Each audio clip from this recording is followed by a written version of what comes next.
2-4 ദിനം കൊണ്ടൊരുത്തനെ തണ്ടിലേറ്റി നടത്തുന്നതും ഭവാൻ. കണ്ടങ്ങിരിക്കും ജനങ്ങളെ കണ്ടില്ലെന്നോ വരുത്തുന്നതും ഭവാൻ. മാളികാമുകളേറിയ മന്നന്റെ തോളിൽ മാറാപ്പു കേറ്റുന്നതും ഭവാൻ. റബ്ബനാ മാ ഖലഖത ഹാദാ ബാതിലാ, അല്ലാഹുവേ നീ ഇതൊന്നും വെറുതെ പടച്ചതല്ല തമ്പുരാനെ. ഞങ്ങൾ ഒരുപാട് പഠിക്കുകയാണ്. പ്രപഞ്ചം പ്രളയബാധിതനായ മനുഷ്യനോട് പറയുകയാണ്, യു ഹാവ് യുവർ ബൈക്ക്, നിനക്ക് നിന്റെ 2-വീലർ ഉണ്ട്, but you couldn't drive it, പക്ഷെ അത് ഓടിച്ചു പോകാൻ നിനക്ക് സാധിക്കുന്നില്ല. യു ഹാവ് യുവർ കാർ, നിനക്ക് നിന്റെ 4-വീലർ ഉണ്ട്, but you couldn't drive it, അത് ഓട്ടിപ്പോകാൻ നിനക്ക് സാധിക്കുന്നില്ല. കാരണം വീടിന്റെ ഷെഡ് വിട്ടിട്ട് 1-ാം നിലയിലേക്ക് ചാലിയാറിന്റെ ഓളങ്ങൾ, ഭാരതപ്പുഴയുടെ ഓളങ്ങൾ, കുന്തിപ്പുഴയുടെ ഓളങ്ങൾ, തൂതപ്പുഴയുടെ ഓളങ്ങൾ, പെരിയാറിന്റെ ഓളങ്ങൾ, നിളാ നദിയുടെ ഓളങ്ങൾ, കുഞ്ഞോളങ്ങൾ 1-ാം നിലയിലേക്ക് അതിന്റെ നാവ് നീട്ടിക്കൊണ്ടിരിക്കുമ്പോ വീടിന്റെ ഷെഡിന്റെ അകത്തിരിക്കുന്ന കാറ് കൊണ്ടെന്ത് പ്രയോജനം? അത് വെള്ളത്തിന്റെ അടിഭാഗത്ത് കിടക്കുകയാണ്. You have your ATM card, നിന്റെ കയ്യിൽ ലക്ഷങ്ങളുടെ അക്കൗണ്ട് ബാലൻസ് ഉള്ള ആ ലക്ഷങ്ങൾ മുഴുവൻ എടുക്കാൻ സാധ്യമാകുന്ന ഒരു ATM കാർഡ് ഉണ്ട്. But there is no ATM machine. പക്ഷെ യന്ത്രങ്ങൾ എവിടെയാണ്? അത് മുഴുവൻ വെള്ളത്തിന്റെ ചോട്ടിൽ കിടക്കുകയാണ്. അതുകൊണ്ട് മനുഷ്യനെ അല്ലാഹു പഠിപ്പിച്ച ഒരു വലിയ പാഠം, ലൈഫ് ഈസ് നോട്ട് ഏർണിംഗ് മണി. ജീവിതം എന്ന് പറയുന്നത് ഒരുപാട് സമ്പാദിക്കലല്ല, അതിൻ്റെ അപ്പുറത്ത് സ്നേഹത്തിന്റെ സമ്പാദനം, അതിൻ്റെ അപ്പുറത്ത് മനുഷ്യത്വത്തിന്റെ സമ്പാദനം, അതിൻ്റെ അപ്പുറത്ത് മാനേഴ്സിന്റെ സമ്പാദനം, അതിൻ്റെ അപ്പുറത്ത് ബിഹേവിയറിന്റെ സമ്പാദനം, അതിൻ്റെ അപ്പുറത്ത് കൾച്ചറിന്റെ സമ്പാദനം, അതിൻ്റെ അപ്പുറത്താണ് സിവിലൈസേഷന്റെ സമ്പാദനം. അതുകൊണ്ട് മനുഷ്യത്വത്തെ സമ്പാദിക്കാൻ നമ്മളൊരു സമയം കണ്ടെത്തുക. ഇത് ദുനിയാവാണ് എൻ്റെ പ്രിയപ്പെട്ടവരെ. അവിടെയാണ് ഇസ്ലാം അതിന്റെ മനുഷ്യത്വത്തെ തെളിയിച്ചു കൊണ്ടിരിക്കുന്നത്. റോമാ സാമ്രാജ്യത്തിന്റെ മണലാരണ്യത്തിലൂടെ നട്ടുച്ച നേരത്തൊരു മനുഷ്യൻ നടന്നു പോവുകയാണ്. ചരിത്രം ആ മനുഷ്യനെ പേര് വിളിച്ചത് ബുദ്ധിജീവിയായ ഡയോജനിസ് എന്നാണ്. ഡയോജനിസ് ആ നേരത്തും റാന്തൽ വിളക്ക് കത്തിക്കുകയാണ്. കയ്യിലെന്തിനാണ് ഒരു റാന്തൽ? സൂര്യൻ നട്ടുച്ചക്ക് കത്തിജ്വലിക്കുകയാണ്. ആകാശത്തിന്റെ മധ്യഭാഗത്ത് വെച്ച് സൂര്യൻ അതിന്റെ ഉഗ്രഭാവങ്ങളെല്ലാം പുറപ്പെടുവിച്ച് തീക്ഷ്ണമായ സൂര്യകന്തളങ്ങളെ കൊണ്ട് ഭൂമി പോലും മണൽ പരപ്പിലെ സൈകത പരപ്പിലെ മണലിന്റെ അംശങ്ങൾ പോലും വെട്ടിത്തിളങ്ങിക്കൊണ്ടിരിക്കുന്ന നട്ടുച്ച നേരത്താൻ ലോകം കണ്ട പ്രശസ്തനായ പണ്ഡിതൻ, ബുദ്ധിജീവി ഡയോജനിസ്, ഭാഷാ പണ്ഡിതൻ, തത്വജ്ഞാനി, ചിന്തകൻ, ഈ അപരനാമത്തിന്റെ ഉടമയായ ചില്ലറക്കാരനല്ല. നട്ടുച്ച നേരത്താണ് വിളക്ക് കത്തിച്ചിട്ട് റോമയുടെ തെരുവീതികളിലൂടെ നടന്നു പോകുന്നത്. അത് കണ്ടപ്പോൾ ആളുകൾ ചോദിച്ചുപോയി, അല്ലയ ഡയോജനിസ്, ഈ സൂര്യൻ ഉഗ്രപ്രതാപത്തിൽ കത്തിജ്വലിച്ചു കൊണ്ടിരിക്കുമ്പോഴാണ് അങ്ങ് ഒരു ചെറിയ അരണ്ട വിളക്ക് കത്തിച്ചത്? അത് എന്തിനാണ്? വല്ലാത്ത വിരോധാഭാസമാണ്. അങ്ങാണെങ്കിൽ ലോകത്തിന്റെ പേര് കേട്ട ബുദ്ധിജീവി, അങ്ങ് പണ്ഡിതൻ, അങ്ങ് സമർത്ഥൻ, അങ്ങ് ചിന്തകൻ, അങ്ങ് തത്വജ്ഞാനി, അങ്ങ് ഭാഷാപടു, ഈ വലിയ മനുഷ്യനാണ് സൂര്യൻ ജ്വലിക്കുമ്പോ ഒരു വിളക്ക് കത്തിച്ച് നടക്കുന്നത്. ഇത് വിഡ്ഢിത്തമല്ലയോ ഡയോജനിസ് എന്ന് ചോദിച്ചപ്പോ ആ ചോദ്യകർത്താക്കളായ ജനങ്ങളോട് പണ്ഡിതനായ ബുദ്ധിജീവിയായ ഡയോജനിസ് പറഞ്ഞുപോയി, അല്ല, ഞാൻ മനുഷ്യനെ തിരയുകയാണ്. ഓരോ മനുഷ്യന്റെയും ഹൃദയത്തിന്റെ ഉള്ളിൽ ഇരുട്ട് കയറിയിരിക്കുകയാണ്. ലബ് പേ ആതി ഹെ ദുആ ബൻ കേ തമന്നാ മേരി ജിന്ദഗി ശം കി സൂറത്ത് ഹോ ഖുദായാ മേരി ദൂർ ദുനിയാ ക മേരെ ദം സേ अंधेरा हो जाए हर जगह मेरे चमकने से उजाला हो जाए. അല്ലാമ മുഹമ്മദ് ഇഖ്ബാലിന്റെ ലോക പ്രശസ്തമായ ഒരു കവിതയുണ്ട്. ആ കവിതയുടെ ശീർഷകം ബച്ചേ കി ദുആ, ഒരു കൊച്ചുകുട്ടിയുടെ പ്രാർത്ഥന എന്നാണ്. ഇഖ്ബാൽ സ്വപ്നം കാണുന്ന കുട്ടി ഒരു പള്ളിയിലേക്ക് ദർസ് പഠിക്കാൻ പോകുന്ന ഒരു മുതല്ലിമാൻ. അല്ലാമ ഇഖ്ബാൽ സ്വപ്നം കാണുന്ന കുട്ടി ശുഭ്രവസ്ത്രധാരിയായ ഒരു തൊപ്പിയും തലപ്പാവും ധരിച്ച അല്ലാഹുവിന്റെ ഇൽമ പഠിക്കാൻ മതകലാലയത്തിലേക്ക്, അറബിക് കോളേജിലേക്ക്, ശരീഅത്ത് കോളേജിലേക്ക് കടന്നു പോകുന്ന ഒരു കുഞ്ഞുമോനാണ്. ആ കൊച്ചുകുട്ടി പരിശുദ്ധ തമ്പുരാനോട് ദുആ ചെയ്യുകയാണ്, അല്ലാഹുവേ ലബ് പേ ആതി ഹെ ദുആ ബൻകെ തമന്നാ മേരി, എന്റെ ചുണ്ടിലേക്ക് ഒരു പ്രാർത്ഥന കടന്നു വരുന്നുണ്ട് തമ്പുരാനെ. അത് മറ്റൊന്നുമല്ല, സിന്ദഗി ശംമുകി സൂറത്ത് ഹോ ഖുദായാ മേരി, അല്ലാഹുവേ എന്റെ ജീവിതം ഒരു മെഴുകുതിരി പോലെ വെട്ടിത്തിളങ്ങണം തമ്പുരാനെ. എന്റെ നാടിന് പ്രകാശം കൊടുക്കാൻ എനിക്ക് സാധ്യമാകണം തമ്പുരാനെ. എന്റെ നാട് മുഴുവൻ ഇരുട്ടിലാണ്, അക്രമത്തിന്റെ ഇരുട്ട്, അരാജകത്വത്തിന്റെ ഇരുട്ട്, അസഹിഷ്ണുതയുടെ ഇരുട്ട്, വാട്സപ്പിന്റെ തിരക്കിൽ സ്വന്തം രക്തബന്ധത്തെ മറന്നുപോയതിന്റെ ഇരുട്ട്, സോഷ്യൽ മീഡിയയുടെ തിരക്കിൽ ഉമ്മാന്റെ നടുവേദനക്ക് മരുന്ന് വാങ്ങിക്കൊടുക്കാൻ സമയം കിട്ടാതെ പോയ ചെറുപ്പക്കാരന്റെ ഹൃദയത്തിലേക്ക് അവന് പോലും അറിയാതെ വന്നുകൂടിയ ഇരുട്ട്, ഫേസ്ബുക്ക് ഫ്രണ്ടിനെ തകർക്കാനുള്ള ഓട്ടത്തിന്റെ ഇടയിൽ ഫേസ്ബുക്ക് വാട്സപ്പിന്റെയും ഫേസ്ബുക്കിന്റെയും ഫോളോവേഴ്സിന്റെ എണ്ണം വർദ്ധിപ്പിക്കാനുള്ള തുരുതുരാ ഓട്ടത്തിന്റെ ഇടയിൽ സ്വന്തം പെങ്ങളെ കെട്ടിച്ച വീട്ടിലുള്ള പ്രാരാബ്ദങ്ങളെ തിരിച്ചറിയാൻ മറന്നുപോയ തിരക്ക്, അത്തരത്തിലുള്ള ഒരു വലിയ ഇരുട്ടിലാണ് നമ്മളെല്ലാം. ആ കൊച്ചുകുട്ടി ദുആ ചെയ്യുകയാണ്, ദൂർ ദുനിയാ കമര ദം സേ അന്ധേരാ ഹോ ജായേ ഹർ ജഗാ മേരേ ചമക്നെ സേ ഉജാലാ ഹോ ജായേ. അല്ലാഹുവേ, ഞാൻ ഇൽമ എന്റെ ഉള്ളിലേക്ക് പ്രവേശിക്കുന്നതോടുകൂടെ എന്റെ നാട്ടിൽ വെളിച്ചമാകണം. പരിശുദ്ധ ഇൽമിന്റെ വിജ്ഞാനത്തിന്റെ പ്രകാശകിരണങ്ങൾ എന്റെ ഹൃദയത്തിലേക്ക് വിരുന്നു വന്നു കഴിഞ്ഞാൽ ആ പ്രകാശകിരണങ്ങളാണ് എന്റെ നാടിന്റെ വെളിച്ചം തമ്പുരാനെ എന്ന് കൊച്ചുകുട്ടി പോലും സ്വപ്നം കണ്ടിട്ട് പറയുകയാണ്. അതുകൊണ്ട് പരിശുദ്ധ ഇസ്ലാമിന്റെ വക്താക്കളാകണം നമ്മൾ തന്നെയാണ് ഇസ്ലാം. ഇസ്ലാം എന്ന് പറയുന്നത് ഒരു പള്ളിയോ പള്ളിക്കൂടമോ അല്ല. ഇസ്ലാം എന്ന് പറയുന്നത് ഒരു മതകലാലയമല്ല. ഇസ്ലാം എന്ന് പറയുന്നത് ഒരു പരിശുദ്ധ ഖുർആനിന്റെ കോപ്പി പോലുമല്ല. ഇസ്ലാമിന്റെ ജീവിതം നമ്മളാണ്. ഈ ജീവിച്ചു കൊണ്ടിരിക്കുന്ന നമ്മളാണ് ഇസ്ലാമിന്റെ ഇന്ന് ജീവിച്ചു കൊണ്ടിരിക്കുന്ന വർത്തമാന ലോകത്തെ ഇസ്ലാം. ഒരു ഗ്രാമത്തിലെ മുഴുവൻ ചെറുപ്പക്കാർ മദ്യപാനികളാണെങ്കിൽ മറ്റുള്ള മതസ്ഥർ അവരെ പറ്റി മനസ്സിലാക്കുകയാണ്. ഇസ്ലാം മദ്യപാനം അനുവദനീയമാക്കിയ മതമാണ്.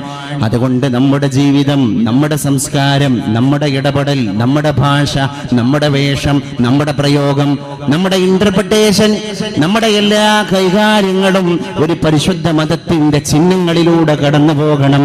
അപ്പോഴാണ് ഇസ്ലാമിനെ ലോകം വായിക്കുന്നത് എന്ന് നമ്മൾ മനസ്സിലാക്കേണ്ടതുണ്ട്. കറുത്ത വർഗക്കാരൻ പീഡിപ്പിക്കപ്പെട്ട അമേരിക്കയിൽ കറുത്ത വർഗക്കാരൻ നീഗ്രോ അടിമയുടെ തൊടയിലെ മാംസം വെള്ളക്കാരന്റെ തൊലി വെളുത്തുപോയ സവർണന്റെ വീട്ടിലുള്ള വളർത്തു പട്ടിയുടെ പല്ലിന്റെ മൂർച്ച പരിശോധിക്കാൻ ഉപയോഗിക്കപ്പെട്ട ഒരു കാലഘട്ടം അമേരിക്കയിലൂടെ കടന്നുപോയി നമ്മൾ ഓർക്കണം.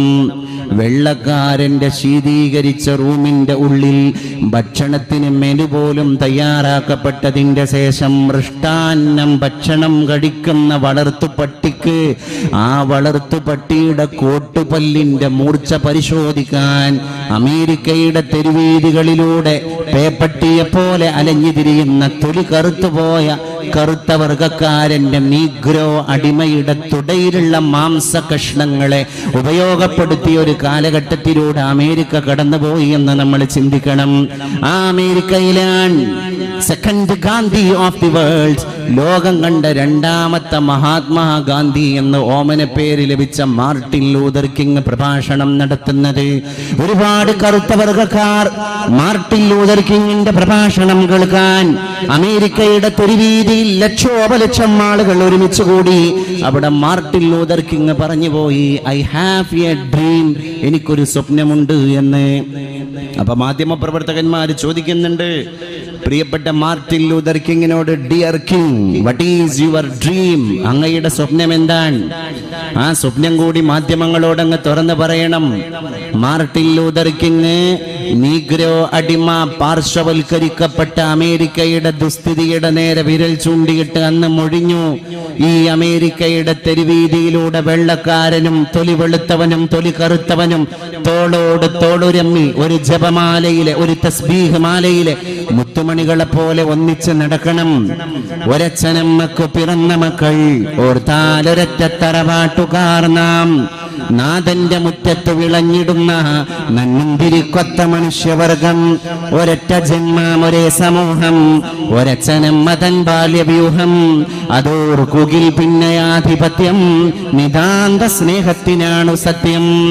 ആ മനോഹരമായ സത്യം അവിടെ ബോധ്യപ്പെടുത്തുകയാണ്. മാർട്ടിൻ ലൂതർ കിങ്ങിനോട് പത്രപ്രവർത്തകർ ചോദിച്ചു, മാധ്യമപ്രവർത്തകർ ചോദിച്ചു, ഈ അമേരിക്കയിൽ വെള്ളക്കാരന്റെ നിഷ്ഠൂരമായ അക്രമങ്ങൾക്ക് ബലിയാടായി പോകുന്ന കറുത്ത വർഗക്കാരന് അങ്ങനെ ഒരു സ്വപ്നം പൂവണിയുമോ എന്ന് ചോദിച്ചപ്പോൾ അറേബ്യൻ മണലാരണ്യത്തിന്റെ 14 മുമ്പുള്ള കാഴ്ചയിലേക്ക് നീഗ്രോ വർഗക്കാരന്റെ നേതാവ്, ക്രിസ്തവന്റെ നേതാവ്, ലോകം കണ്ട രണ്ടാമത്തെ ഗാന്ധി മാർട്ടിൻ ലൂതർ കിങ് ജനങ്ങളെ കൊണ്ടുപോവുകയാണ്. ഏതാണ് അറേബ്യൻ മണലാരണ്യം? ഒന്നിൽക്കിൽ പെണ്ണ്, അല്ലെങ്കിൽ മദ്യം, അല്ലെങ്കിൽ യുദ്ധം. ഇതില്ലാതെ എന്റെ ജീവിതത്തിന് മറ്റൊരു സ്വപ്നമില്ല എന്ന് പറഞ്ഞ കാട്ടറബി, ആ കാട്ടറബിയുടെ കൈ പിടിച്ചു കൊണ്ടുവന്നിട്ടാണ് പറയുന്നത്, ലാ ഫളല ലി അറബിയ്യിൻ അലാ അജമീൻ. അറബിയായ മനുഷ്യന് അനറബിയേക്കാൾ വ്യത്യാസമില്ല. വലാ ഫളല ലി അജമിയ്യിൻ അലാ അറബിയ്യിൻ. അനറബിയായ മനുഷ്യന് അറബിയേക്കാളും സ്ഥാനാന്തരങ്ങളില്ല. വലാ ലി അബിയദ അലാ അസ്വദ്. തൊലി വെളുത്തുപോയവന് കറുത്തവനേക്കാൾ വ്യത്യാസമില്ല. വലാ ലി അസ്വദ അലാ അബിയദ്. തൊലി വെളുത്തുപോയവനേക്കാൾ കറുത്തവനും സ്ഥാനങ്ങളില്ല. ഇല്ലാ ബിത്തഖ്വാ. ഹൃദയത്തിന്റെ ഉള്ളിലുള്ള ഭയഭക്തി നോക്കിയിട്ടാണ് ആളുകളുടെ നിർണയിക്കപ്പെടുക. ഇതാണ് മാർട്ടിൻ ലൂതർ കിങ്ങിന് ജനങ്ങളോട് പറയാനുണ്ടായിരുന്നത്. 14 മുമ്പുണ്ടായിരുന്ന അപരിഷ്കൃതമായ അറേബ്യൻ നാടിനെ എങ്ങനെയാണ് പരിശുദ്ധ തിരുമേനി മാറ്റിയെടുത്തത്? 23 സംവത്സരങ്ങളെ കൊണ്ട് പെണ്ണിന് മോചനം, 23 കൊല്ലം കൊണ്ട് അടിമയുടെ കണ്ണീരൊപ്പുകയാണ്, 23 വർഷം കൊണ്ട് സ്ത്രീക്ക് സനാതന മൂല്യങ്ങൾ കൊടുക്കുകയാണ്, 23 വർഷം കൊണ്ട് തൊഴിലാളിയുടെ വിയർപ്പ് പറ്റുന്നതിന്റെ മുമ്പ് വേതനം അവന്റെ കയ്യിൽ ഏൽപ്പിച്ചു കൊടുക്കുകയാണ്, 23 വർഷം കൊണ്ട് ചങ്ങലകളെ കൊണ്ട് കയ്യാമം വെക്കപ്പെട്ടവന്റെ കയ്യാമങ്ങളെ പൊട്ടിച്ചെറിയുകയാണ്, 23 വർഷം കൊണ്ട് കുഞ്ഞുങ്ങളോട് ചേരുമ്പോ കുഞ്ഞാവണം എന്ന അധ്യാപനം ലോകത്ത് വിളംബരം ചെയ്യപ്പെടുകയാണ്, 23 വർഷം കൊണ്ട് വിജ്ഞാനങ്ങളുടെ ശ്രീകോവിലിലേക്ക് അധസ്ഥിതനായ മനുഷ്യനെ വഴി നടത്തപ്പെടുകയാണ്, 23 വർഷം കൊണ്ട് സയൻസ് ഇല്ലാത്ത, ടെക്നോളജി ഇല്ലാത്ത ലോകത്തിന്റെ ജനങ്ങളോട് ഒട്ടകം എങ്ങനെ പടക്കപ്പെട്ടു സോളജി പഠിക്കണം, ആകാശം എങ്ങനെ ഉയർത്തപ്പെട്ടു ആസ്ട്രോളജി പഠിക്കണം, ശാസ്ത്രത്തിന്റെ ശാഖകളുടെ പുതിയ കവാടങ്ങൾ തുറക്കപ്പെടുകയാണ്, 23 സംവത്സരങ്ങളെ കൊണ്ട് ഉഭയകക്ഷി ബന്ധങ്ങൾ രൂഢമൂലമാവുകയാണ്, 23 വർഷം കൊണ്ട് കിസ്റ കൈസർ രാജാവുമായിട്ടുള്ള സൗഹൃദ സംഭാഷണത്തിലൂടെ മറ്റു മതക്കാരോട് നല്ല രീതിയിലുള്ള സഹവർത്തിത്വത്തിന്റെ മര്യാദ വേണം എന്ന പുതിയ പാഠം ലോകം കേൾക്കുകയാണ്, 23 വർഷം കൊണ്ട് നജ്റാനിൽ നിന്ന് കടന്നു വന്ന ക്രൈസ്തവർക്ക് തവാഫ് ചെയ്യുന്ന മതാഫിൽ നിന്ന് മുസ്ലിങ്ങളെ മാറ്റിക്കൊടുത്തിട്ട് അവരുടെ ആരാധന നിർവഹിക്കാനുള്ള സ്വാതന്ത്ര്യത്തിന്റെ മഹോന്നതമായ ഒരു കവാടം തുറക്കപ്പെടുന്നതോടുകൂടെ ലോകത്തെ ഇസ്ലാം സഹിഷ്ണുതയുടെ മതമായി തീരുകയാണ്. എത്ര വലിയ വിപ്ലവങ്ങൾ, എത്ര വലിയ മൂല്യങ്ങൾ, എത്ര വലിയ സംസ്കാരങ്ങൾ. ആ മൂല്യമഹോ ജയിപ്പൂ, ആ സ്നേഹമഹോ ജയിപ്പൂ. അതുകൊണ്ട് മുസ്ലിമേ, നമ്മളാണ് പരിശുദ്ധ പ്രവാചക തിരുമേനി ഏൽപ്പിച്ചു പോയ ഖലീഫമാർ. അവിടുന്ന് കയ്യിൽ ദൗത്യം ഏൽപ്പിച്ചു തന്ന ഖലീഫമാരാണ്. ആ ഖലീഫമാരായിരിക്കുന്ന നമ്മളൊക്കെ പരിശുദ്ധ മതത്തിന്റെ ദൗത്യം വേണ്ട രീതിയിൽ ഏറ്റെടുത്ത് നമ്മുടെ ജീവിതത്തിന്റെ സൗന്ദര്യം, ഇസ്ലാമിന്റെ സൗന്ദര്യം, ഇന്നല്ലാഹ ജമീൽ, അള്ളാഹു എത്ര ഭംഗിയുള്ളവനാണ്, വയുഹിബ്ബുൽ ജമാൽ, അള്ളാഹു സൗന്ദര്യം ഇഷ്ടപ്പെടുന്നവനാണ്, അള്ളാഹു സൗന്ദര്യവാനാണ്, അള്ളാഹു സൗന്ദര്യം ഇഷ്ടപ്പെടുന്നവനാണ് എന്ന് പറഞ്ഞ വാക്കിന്റെ അർത്ഥം എന്താണ്? പരിശുദ്ധ തമ്പുരാന്റെ സൗന്ദര്യം, ഇടപെടലിന്റെ സൗന്ദര്യം, അള്ളാഹുവിന്റെ സൗന്ദര്യം, അടിമയോടുള്ള വാത്സല്യത്തിന്റെ സൗന്ദര്യം, അള്ളാഹുവിന്റെ സൗന്ദര്യം, ഈ പ്രപഞ്ച നിർമ്മാണത്തിന്റെ സൗന്ദര്യം, പ്രകൃതിയുടെ ഒരു സൗന്ദര്യം നമ്മൾ വായിക്കണം. ഒരു മഴ പെയ്യുമ്പോ പോലും അവിടെ സംഗീതമാണ്, ഒരു പക്ഷിയുടെ കളകളാരവം മുഴങ്ങുമ്പോ അവിടെ സംഗീതമാണ്, ഒരു അരുവി ചാലിട്ടൊഴുകിക്കൊണ്ടിരിക്കുമ്പോ അവിടെ സംഗീതമാണ്, 2 വെള്ളാരം കല്ലുകൾ പ്രകൃതി ദുരന്തത്തിന്റെയോ പ്രകൃതി പ്രതിഭാസത്തിന്റെയോ ഭാഗമായി ഒന്ന് കൂട്ടിമുട്ടുമ്പോ ഇത്രകാലം കേൾക്കാത്ത ഒരു ശബ്ദം അവിടെ ഉൽപ്പാദിപ്പിക്കപ്പെടുകയാണ്. അത് പ്രകൃതിയുടെ സംഗീതമാണ്. എല്ലാം സംഗീതം. കാറ്റ് പോലും പ്രകൃതിയുടെ താളമാണ്. ഈ കാറ്റ് വന്നിട്ട് കാട്ടിലെ മുളങ്കൂട്ടങ്ങളിലേക്ക്, മുളങ്കാടുകളിലേക്ക്, ഈറക്കൂട്ടങ്ങളിലേക്ക്, ഓടക്കൂട്ടങ്ങളിലേക്ക് കാറ്റ് മെല്ലെ തഴുകി തലോടുമ്പോ ഒരു മുള മറ്റൊരു മുളയോട് ആലിംഗനത്തിൽ ഏർപ്പെടുകയാണ്. ഒരു മരക്കൊമ്പ് മറ്റൊരു മരക്കൊമ്പിനോട് പരിരംഭണം നടത്തുകയാണ്. ഒരു ശിഖിരം മറ്റൊരു ശിഖിരത്തെ ആശ്ലേഷം ചെയ്യുകയാണ്. ഒരു ശാഖ മറ്റൊരു ശാഖയോട് പരസ്പരം ഹസ്തദാനങ്ങളിൽ ഏർപ്പെടുകയാണ്. അവിടെയെല്ലാം പ്രകൃതിയുടെ പുതിയ സംഗീതം രൂപപ്പെടുകയാണ്. അവിടെയെല്ലാം പ്രപഞ്ചത്തിന്റെ സൗന്ദര്യം നമ്മൾ കാണുകയാണ്. അതുകൊണ്ടാണ് ലോകം കണ്ട ഒരു പ്രശസ്തനായ പണ്ഡിതൻ പറഞ്ഞു, സൂഫിയായ മനുഷ്യൻ പറഞ്ഞു, നിങ്ങൾ ആഴ്ചയിൽ ഒരു ദിവസമെങ്കിലും ഒരു പൂന്തോട്ടം കാണാൻ പോകണം. നിങ്ങൾ ആഴ്ചയിൽ ഒരു ദിവസമെങ്കിലും ഒരു പച്ചപ്പ് കാണാൻ പോകണം. അതിന് ഏതെങ്കിലും അന്റാർട്ടിക്കയിലേക്ക് ടൂർ പോകണം എന്നില്ല. പിന്നെ ഈ വെന്നിയൂരിന്റെ പരിസര പ്രദേശങ്ങളിലൂടെ നടന്നു പോകുമ്പോ നമ്മുടെ സൈഡുകളിൽ, ഇരുവശങ്ങളിൽ പച്ചപ്പോടുകൂടെ നിലകൊള്ളുന്ന തളിർത്ത് തരളിതമായ പുൽപ്പാടങ്ങൾ കണ്ടിട്ട് റബ്ബനാ മാ ഖലഖത ഹാദാ ബാതില, അല്ലാഹുവേ നീ ഇതൊന്നും വെറുതെ പടച്ചതല്ല തമ്പുരാനെ എന്ന് പറഞ്ഞിട്ട് റബ്ബിലേക്ക് കടന്നു പോകുന്ന ഒരു പ്രയാണം. അത് ഇസ്ലാമാണ്. അത് ഇസ്ലാമിന്റെ സൗന്ദര്യമാണ്. അപ്പൊ പള്ളിയുടെ ഉള്ളിൽ മാത്രമല്ല ഇസ്ലാം കിടക്കണത് എന്നുള്ളത് മനസ്സിലാക്കണം. അട്ടേർലി നമ്മുടെ ലൈഫിൽ മുഴുവൻ ഇസ്ലാം അങ്ങനെ മുഴച്ചു നിൽക്കണം. വാക്കിൽ ഇസ്ലാം, നോക്കിൽ ഇസ്ലാം, ഇടപെടലുകളിൽ ഇസ്ലാം. അങ്ങനെയാകുമ്പോൾ ഇസ്ലാമിന്റെ സൗന്ദര്യം വർദ്ധിക്കും എന്നർത്ഥം. ലോകം അത് തെളിയിച്ചതാണ്. ഇപ്പൊ ഇസ്ലാമിന്റെ ഓരോ മൂല്യങ്ങൾ എടുത്തിട്ടാണ് ഒരുപാട് ആളുകൾ പരിശുദ്ധ മതത്തിന്റെ ഈ ശാദ്വല തീരത്തേക്ക് കടന്നു വരുന്നത്. അത് മറിയം ജമീലയാണെങ്കിലും, അത് മാധവിക്കുട്ടിയിൽ നിന്ന് കമല സുരയ്യയിലേക്കുള്ള പ്രയാണമാണെങ്കിലും, അത് കമൽ സി ചവറയിൽ നിന്ന് കമൽ സി നജ്മലിലേക്കുള്ള പ്രയാണമാണെങ്കിലും, അതിൻ്റെ ഒടുക്കത്തെ ഉദാഹരണം പോലെ കമൽ സി നജ്മൽ. അങ്ങനെ ഒരുപാട് ആളുകളുടെ ഇസ്ലാം ആശ്ലേഷത്തെ പറ്റി നമ്മൾ ചിന്തിക്കുമ്പോൾ അതിലൊരു മുസ്ലിമിൻ്റെ ഭീഷണിയല്ല, അതിലൊരു മുസ്ലിമിൻ്റെ വശംവദനാക്കൽ സ്വഭാവമല്ല, അതിലൊരു മുസ്ലിമിൻ്റെ വശീകരണങ്ങളല്ല. ഇസ്ലാമിന്റെ സൗന്ദര്യം കണ്ടിട്ട് ആളുകൾ കടന്നു വരികയാണ്. മാർട്ടിൻ ലൂതർ കിങ്ങിന്റെ പ്രസംഗം കേട്ടിട്ട് ഒരുപാട് ആളുകൾ അവിടെ പരിശുദ്ധ ഇസ്ലാമിന്റെ സനാതന മൂല്യങ്ങളെ മനസ്സിലാക്കിയിട്ടുണ്ടെങ്കിൽ, ഹജ്ജിന്റെ മൂല്യം പഠിച്ചിട്ട് ഇസ്ലാമിലേക്ക് കടന്നു വന്ന ഒരുപാട് യൂറോപ്യൻ ചിന്തകന്മാരുണ്ട്. അവർ ഹജ്ജിന്റെ മൂല്യം പഠിക്കുകയാണ്. അവർക്ക് അമുസ്ലിങ്ങളായത് കൊണ്ട് അങ്ങോട്ട് പോകാനുള്ള അനുവാദമില്ല, സ്വാതന്ത്ര്യമില്ല. ചരിത്ര പുസ്തകങ്ങളിലൂടെ എന്താണ് ഹജ്ജ്, എന്താണ് ഹജ്ജിന്റെ പ്രാക്ടിക്കൽ വശങ്ങൾ എന്നത് പഠിക്കുകയാണ്. ഒറ്റ ഹജ്ജിലൂടെ മനുഷ്യത്വത്തിന്റെ പുരസ്കാരമാണ്. രാജാവും പ്രജയും രണ്ടേ കഷ്ണം വസ്ത്രം ധരിക്കുകയാണ്. രണ്ടേ വസ്ത്രത്തിൽ അള്ളാഹുവിന്റെ ആരാധനാലയത്തിന്റെ ചുറ്റുവട്ടങ്ങളിൽ വലയം വെക്കുന്ന മുസൽമാൻ ഒറ്റ വാക്കാൻ ലബ്ബൈക് അല്ലാഹുമ്മ ലബ്ബൈക് ലബ്ബൈക ലാ ശരീക ലക ലബ്ബൈക് ഇന്നൽ ഹംദ വന്നിഅമത ലക വൽ മുൽക് ലാ ശരീക ലക് ലബ്ബൈക് അല്ലാഹുമ്മ ലബ്ബൈക്. ആഫ്രിക്കക്കാരനും ഒറ്റ ഭാഷ, ഇന്തോനേഷ്യക്കാരനും ഒറ്റ ഭാഷ, റഷ്യക്കാരനും ഒറ്റ ഭാഷ, ഇന്ത്യക്കാരനും ഒറ്റ ഭാഷ, സാക്ഷാൽ സൗദി അറേബ്യയിലുള്ള അറബിക്കും ഒറ്റ ഭാഷ. ഭാഷയുടെ വിഷയത്തിൽ പോലും ഏകീകരണത്തിലേക്ക്, ചിന്തയുടെ വിഷയത്തിലുള്ള ഏകീകരണത്തിലേക്ക് ഇസ്ലാം അവരെ കൊണ്ടുപോവുകയാണ്. ഹറം പാക്ക് ഭീ ഏക്, ദീൻ ഭീ ഏക്, ഖുർആൻ ഭീ ഏക്, ഖിബ്ല ഭീ ഏക്, और कुछ बड़ी बात तो हुई मुसलमान भी एक. हरम पाक भी एक, ഖുർആൻ भी एक. ഇന്തോനേഷ്യക്കാരൻ പാരായണം ചെയ്യുന്ന ഖുർആനും അറബി ഭാഷയിലുള്ള ഖുർആൻ റഷ്യക്കാരനോതുന്ന ഖുർആനും അറബ് ഭാഷയിൽ ലിഖിതമുള്ള ഖുർആൻ മലയാളി പാരായണം ചെയ്യാൻ അവന്റെ മാതൃഭാഷ മലയാളമായിരുന്നിട്ട് പോലും അള്ളാഹുവിന്റെ കലാമായ ഖുർആനിന്റെ അക്ഷരം തെറ്റാതെ ഉച്ചരിക്കാൻ 10,000-കണക്കിന് മതസംവിധാനമുള്ള മദ്രസകൾ നമ്മുടെ നാട്ടുകാർ കെട്ടിപ്പൊക്കിയത് എന്തിനാണ്? ഖുർആനിന്റെ ഭാഷ നമ്മുടെ കുട്ടി പഠിക്കാനാണ്. ഖുർആനിന്റെ ഐഡിയോളജി നമ്മുടെ കുട്ടിയുടെ ഹൃദയത്തിലേക്ക് ഇറങ്ങിച്ചിരിക്കാനാണ്. ആ ഖുർആനിൽ നിന്ന് നമ്മൾ ദൂരെ പോകാൻ പാടില്ല എന്നർത്ഥം.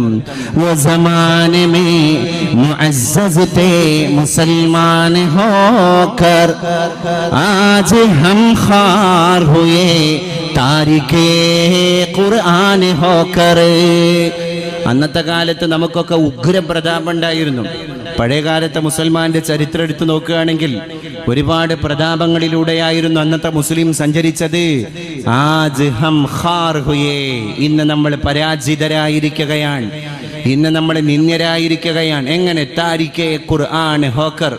പരിശുദ്ധ വേദഗ്രന്ഥമാകുന്ന ഖുർആനിന്റെ മനോഹരമായ സ്മൃതികളെ, മനോഹരമായ സൂക്തികളെ നമ്മുടെ ഹൃദയത്തിലേക്ക് കൊണ്ടുപോകണം. അതിൽ നിന്ന് സമുദായം ഒരുപാട് ദൂരെയായിരിക്കുകയാണ്.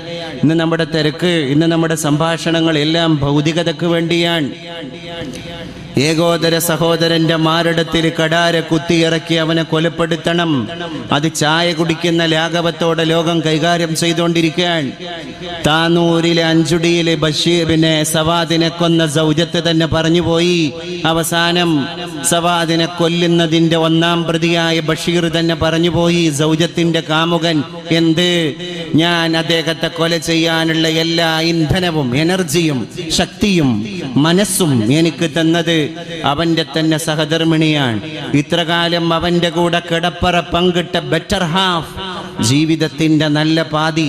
ഒരു സഹധർമ്മിണിയായി ജീവിതത്തിലേക്ക് കയറി വരുന്ന ഒരു പെണ്ണിനെ പറ്റി ഇംഗ്ലീഷുകാരൊക്കെ വളരെ മനോഹരമായി പറയുന്നൊരു ആപ്തവാക്യാണത്. Better half of my life, എൻ്റെ ജീവിതത്തിൻ്റെ നല്ല പാതി. മലയാളത്തിൽ നമ്മൾ പറയാറുണ്ട് ജീവിതത്തിൻ്റെ നല്ല പാതി. ഞാൻ കഴിഞ്ഞാൽ പിന്നെ ഭാഗധേയം സൃഷ്ടിച്ചിട്ട് എൻ്റെ സ്നേഹം, എൻ്റെ ഉത്തരവാദിത്തം, എൻ്റെ കടപ്പാട്, എൻ്റെ ആർജവം, എൻ്റെ ആരോഗ്യം, എൻ്റെ മനസ്സ് എല്ലാം പകുത്തു നൽകാൻ എനിക്ക് മറ്റൊരവകാശമുണ്ടെങ്കിൽ അത് മൈ ബെറ്റർ ഹാഫ്, എൻ്റെ മറ്റൊരു വശം, അതാണ് എൻ്റെ ഭാര്യ എന്ന് പറഞ്ഞുപോയി. ആ ഭാരത സ്ത്രീകൾ തൻ ഭാവശുദ്ധിയിലൂടെയാണ് പരിശുദ്ധമായ ഇന്ത്യ രാജ്യത്തിന്റെ സംസ്കാരങ്ങൾ കടന്നുപോയത്. അവിടെ അല്ലലില്ലായിരുന്നു, അവിടെ അലട്ടലില്ലായിരുന്നു, അവിടെ സ്നേഹം മാത്രമാണ്. ഉസ്മാൻ ഖാൻ എന്ന് പറയുന്ന ഒരു തോഴനായ മനുഷ്യൻ ഔറംഗസീബ് രാജാവിന്റെ കൊട്ടാരത്തിലേക്ക് ഒരു പെണ്ണിനെ വഴിപിഴപ്പിച്ചു കൊണ്ടുവന്നപ്പോ പെണ്ണ് പറഞ്ഞുപോയി, എനിക്കൊരു ഭർത്താവുണ്ട്, അതുകൊണ്ട് രാജാവേ എന്നോട് ക്ഷമിക്കണം, എന്റെ ശരീരം മറ്റൊരാൾക്ക് അവകാശപ്പെട്ടതാണ്, രാജാവേ ക്ഷമിക്കണം. തസ്കരനല്ല ഞാൻ, മുഷ്കരനല്ല ഞാൻ, തമ്മാടിയല്ല ഞാൻ, മുഗ്ധശീലേ ദേവിതൻ ദാസ്യം കൊതിക്കൂമൊരുത്തൻ ഞാൻ, ഈ വീടേ കുദാസഗൃഹം എന്ന് പറഞ്ഞ് വള്ളത്തോൾ നാരായണ മേനോൻ ഭാരത സ്ത്രീകൾ തൻ ഭാവശുദ്ധി എന്ന് പറഞ്ഞാണ്ട് ഭാരത സ്ത്രീകളുടെ മഹാത്മ്യത്തെ വിളിച്ചോതിയിട്ടുള്ള മനോഹരമായ കാവ്യശില്പത്തെ, കാവ്യതല്ലജത്തെ മഹാഭാരത സംസ്കാരത്തിന്റെ മുന്നിലേക്ക് വിതരണം ചെയ്തിരിക്കുകയാണ്. തിരൂരിൽ നിന്നൊരു വള്ളത്തോൾ, അത് നമ്മൾ തിരിച്ചറിയണം. ആ പാരമ്പര്യത്തിന്റെ കടക്കൽ കത്തിവെക്കുന്ന ഒരു മൂല്യങ്ങളെയും നമുക്ക് ഉൾക്കൊള്ളാൻ പറ്റൂല. അതൊന്നും മൂല്യമല്ല, അത് മൂല്യനിരാസമാണ് എന്ന് നമ്മൾ തിരിച്ചറിയണം. കിഴക്കേ ജർമ്മനിയിൽ കാതറിൻ സ്റ്റോവർ എന്ന് പറയുന്ന ഒരു പെണ്ണിന്റെ പത്രപരസ്യം ഇതിനോടകം തന്നെ വലിയ വൈറലായിരുന്നു, വലിയ ചർച്ചയായി. ആ പെണ്ണ് പത്രത്തിൽ കൊടുത്ത പരസ്യം എന്താണ്? ആ പെണ്ണ് പത്രത്തില് നട്ടെല്ല് നിവർത്തിയിട്ട് തന്നെ മാട്രിമോണിയുടെ പേജിൽ എഴുതിപ്പോയി, ഞാൻ കാതറിൻ സ്റ്റോവർ, എൻ്റെ വയസ്സ് 35, വരനെ തേടുന്നു. എന്നിട്ട് 4 കുട്ടികളുടെ അമ്മ, എൻ്റെ 1ാമത്തെ കുഞ്ഞ് ഫ്രാൻസുകാരനായ ഭർത്താവിലൂടെ ജനിച്ചത്, എൻ്റെ 2ാമത്തെ കുഞ്ഞ് ഇറ്റലിക്കാരനായ ഭർത്താവിൽ നിന്നുണ്ടായത്, എൻ്റെ 3ാമത്തെ കുഞ്ഞ് റോമക്കാരൻ്റെ സന്തതി, എൻ്റെ 4ാമത്തെ കുഞ്ഞ് എൻ്റെ രാജ്യമായ ജർമ്മനിയിൽ നിന്ന് എനിക്ക് കിട്ടിയത്. അതുകൊണ്ട് ഈ 4 രാജ്യങ്ങളിലും പെടാത്ത അഞ്ചാമതൊരു കുഞ്ഞിനെ തരാൻ കെൽപ്പുള്ള വരനെ തേടുന്നു. വീണ്ടും ഞാൻ കാതറിൻ സ്റ്റോവർ, വയസ്സ് 35. വിദേശ മാധ്യമങ്ങളിൽ കിഴക്കേ ജർമ്മനിയിലെ വളരെ പ്രശസ്തമായ ഒരു പത്രത്തില് ഈ പരസ്യം പ്രത്യക്ഷപ്പെട്ടപ്പോൾ ജർമ്മനിക്കാരായ ആളുകൾക്കൊന്നും യാതൊരു ആലോസരമോ അസ്വാഭാവികതയോ ആശ്ചര്യമോ ഒന്നും ഉണ്ടായിട്ടില്ല. പക്ഷേ അത് മലയാളക്കര നല്ല രീതിയിൽ ചർച്ച ചെയ്തു. ഞാൻ പറയട്ടെ, ഈ കോലത്തിലാണ് കാര്യങ്ങൾ പോകുന്നതെങ്കിൽ അഡൽട്ടറി സംവിധാനത്തിനുള്ള സാധുത സുപ്രീം കോടതി, ബഹുമാനപ്പെട്ട സുപ്രീം കോടതി നിയമവിധേയമാക്കിയിരിക്കുന്ന പുതിയ ഇന്ത്യൻ സാഹചര്യത്തിൽ ഇനി മതങ്ങൾക്ക് മേൽ ഭരണഘടന പറക്കുന്ന ഒരു കാലഘട്ടമാകുമ്പോൾ രാജ്യത്തിൻ്റെ നീതിപീഠത്തിൻ്റെ മുന്നിൽ ഞങ്ങൾക്ക് കോടതി കയറേണ്ടി വരില്ല എന്ന ധൈര്യം വളർന്നു വരുന്ന കൗമാരക്കാരനും കൗമാരക്കാരിക്കും ലഭിക്കുമ്പോൾ വേണമെങ്കിൽ മലയാള മനോരമയിലും മലയാളി മംഗമാരുടെ ഇത്തരത്തിലുള്ള കാതറിൻ സ്റ്റോവറിനെ പോലെയുള്ള പരസ്യം പ്രത്യക്ഷപ്പെട്ടേക്കാം. അതിൽ അത്ഭുതപ്പെടാനൊന്നും ഉണ്ടായിരിക്കൂല. കാരണം അല്ലാഹുവിൻ്റെ റസൂൽ സല്ലല്ലാഹു അലൈഹി വസല്ലം പറഞ്ഞു, ഇതിങ്ങനെ അനുവദിച്ച് ഇതിൻ്റെ കിളിവാതിലുകളും കവാടങ്ങളും തുറന്നു കൊടുത്ത് യാതൊരു പ്രശ്നവുമില്ല. ചാകര പോലെ കാമുകന്മാരെ ഇഷ്ടം പോലെ സ്വീകരിക്കാൻ പറ്റുന്ന അനാശാസ്യ പേക്കൂത്തുകാരുടെ സ്വാതന്ത്ര്യം മുഴുവൻ ലഭ്യമാകുന്ന പുതിയ വാണിജ്യ കലഹം മുഴങ്ങിക്കൊണ്ടിരിക്കുന്ന കമ്പോളങ്ങളിൽ ആണിന് പെണ്ണ്, പെണ്ണിന് ആണ് എന്നുള്ളത് 18 വയസ്സുള്ള ഒരു പൗരന്റെ അവകാശമാണ് എന്ന് വിധിയെഴുതിയ കോടതി വിധിയുടെ മുമ്പിലൂടെ ഒരു തലമുറ ഇനി ഇങ്ങനെ ജീവിക്കുമ്പോ വിശുദ്ധ റസൂൽ സല്ലല്ലാഹു അലൈഹി വസല്ലമ തങ്ങൾ പറഞ്ഞു, ഒരു വഴിയിലൂടെ നടന്നുകൊണ്ടിരിക്കുമ്പോ ആ വഴി പോലും ബ്ലോക്കാക്കി അഭിഹിത ബന്ധങ്ങളിൽ ഏർപ്പെട്ടുകൊണ്ടിരിക്കുന്നവരോട് ഒന്ന് മാറടാ എന്ന് പറയാൻ ധൈര്യപ്പെടുന്നവൻ എന്റെ കാലത്തുള്ള അബൂബക്കറാണ്, എന്റെ കാലത്തുള്ള ഉമറാൻ. അതിനുപോലും ധൈര്യപ്പെടുന്നവൻ പിന്നെ അന്നത്തെ കാലത്തുണ്ടാകൂല. അങ്ങനെ കാമുകന്മാരോട് പറയാൻ ഒരാൾ ആർജവം കാണിച്ചാൽ അവർ എന്റെ കൂടെ ജീവിച്ച അബൂബക്കറിനെ പോലെയാണ്, അവർ ഉമറിനെ പോലെയാണ്. ആ സമുദായത്തിന്റെ ഇടയിൽ അവരുടെ സ്ഥാനം അത്ര മഹത്തരമാണ് എന്ന് പോലും പരിശുദ്ധ റൂഹി ഫിദാ മുഹമ്മദ് മുസ്തഫ സല്ലല്ലാഹു അലൈഹി വസല്ലം ഇതിൻ്റെ ഒരുപാട് വായനകൾ സമുദായത്തിൻ്റെ മുമ്പിൽ നമ്മൾ നടത്തേണ്ടിയിരിക്കുകയാണ്. കാരണം പ്രതിലോമകരമായിരിക്കുന്ന ഇത്തരം വിധിന്യായങ്ങൾ എങ്ങോട്ടാണ് ഭാരത സംസ്കാരത്തെ കൊണ്ടുപോകുന്നത് എന്നുള്ളത് നമ്മൾ ചിന്തിക്കണം.